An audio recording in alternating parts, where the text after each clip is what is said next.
রাজনীতিতে আওয়ামী লীগ ফেরত আসবে কিনা বাংলাদেশে, রাশেদ যে কথাগুলো বলছিল আমি রাশেদের সাথে শতভাগ একমত। এই কারণে শতভাগ একমত, দেখেন বিএনপি হচ্ছে একটা দুর্ভাগার দল যে সমস্ত কিছুর দোষ যে বিএনপির ঘাড়ে পড়ে, এবং এমন করে পড়ে যে রাশেদ যে কথাটি বলছে যে 6 মাস আপনি ইলেকশনের কথাই বলতে পারেন নাই।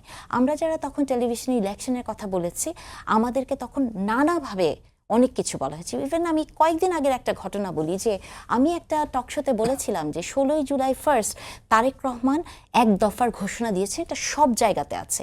এটা নিয়ে যেভাবে ট্রোল করা হয়েছে, হ্যাঁ, তার মানে হচ্ছে যে এখন পরিস্থিতিটা এমন হয়ে গেছে যে বিএনপির কাছাকাছি কোনো কথাও যদি যায় যেটা আপনার নিজের একান্তই বিশ্বাস, সেটি বললেও আপনি এক ধরনের ট্যাগিংয়ের শিকার হচ্ছেন। তো এই যে সমস্যাগুলো তৈরি হয়েছে যে আপনি আরও দেখবেন আমরা কেন এই যে পুনর্বাসনের কথা যে বলি বা ডক্টর ইউনূসের বক্তব্যগুলো কেন আমাদের কাছে খুব সরল মনে হয় না। দেখেন আজকে উনি একটা কথা বলেছে যে এই দেশের জনগণ নাকি 5 বছর 10 বছর 50 বছর ওনাকে চায়। আপনি কি মনে করেন যে একটা মানুষ যদি সত্যিই গণতন্ত্রে বিশ্বাস হয়, সত্যিই যদি সেই মানুষটি ক্ষমতায় না থাকতে চায়, এই ধরনের কথা যদি মিডিয়াতে আসে, আপনার কি মনে হয় না যে এইটা উনার মুখ দিয়ে বলা উচিত না? অথবা আপনার মনে আছে গত ঈদে উনি যখন হাঁটছিলেন পাশ থেকে মানুষ বলছে যে আপনাকে 5 বছর চাই 5 বছর চাই, মিডিয়া এটা ফলাও করে প্রচার করেছে। তা আপনি যখন একটা দেশের প্রধান, আপনি তো ওই কন্ট্রোলটুকু আপনার থাকা উচিত মিডিয়ার উপরে যে কোনটুকু আপনি প্রচার করতে চান কি কোনটা করতে চান না। তাহলে এগুলোর আসলে আমি মনে করি ওই যে একটা শব্দ আমাদের মাথায় প্রথম ঢুকিয়ে দিয়েছিলেন না উনি, মিটিকুলাসলি ডিজাইন, আমার কেন যেন কি হয়েছে আমি সব কিছুতে মিটিকুলাসলি ডিজাইন খুঁজি। এবং এর পরবর্তীতে যেমন আরও অনেক কথা রাশেদ বলেছে যে এনসিপির কথা, আসলেই তো তাই।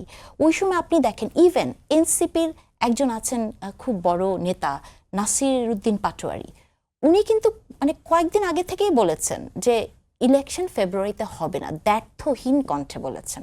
গোপালগঞ্জে বলেছেন আমি যুদ্ধ ঘোষণা করি, মানে উনি তো এই টাইপের কথাগুলো বলেন।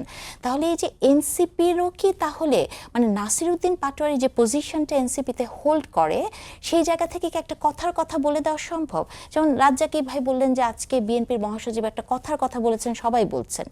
এগুলোকে কি আপনার কথার কথা মনে হয়?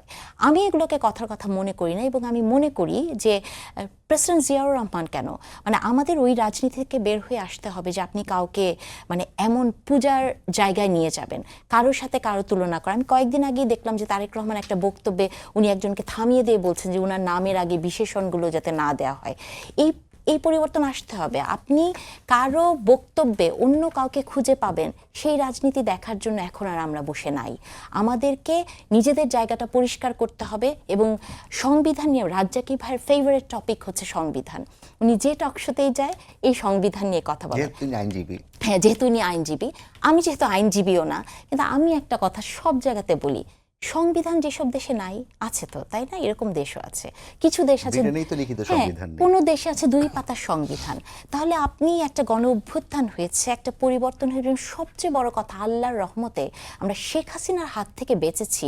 তো ওরকম একটা জায়গায় 2 দিন পর পর নতুন সংবিধানের বিতর্ক, নতুন পিআরের বিতর্ক, এবং যে কথাটা রাশেদ বলছিল যে এটা কি তাহলে তাই যে ওই সেই মিটিকুলাসলি ডিজাইন যে নতুন কিছু কিছু এনে এনে রাজনীতিতে এক ধরনের পরিবর্তন আনার চেষ্টা।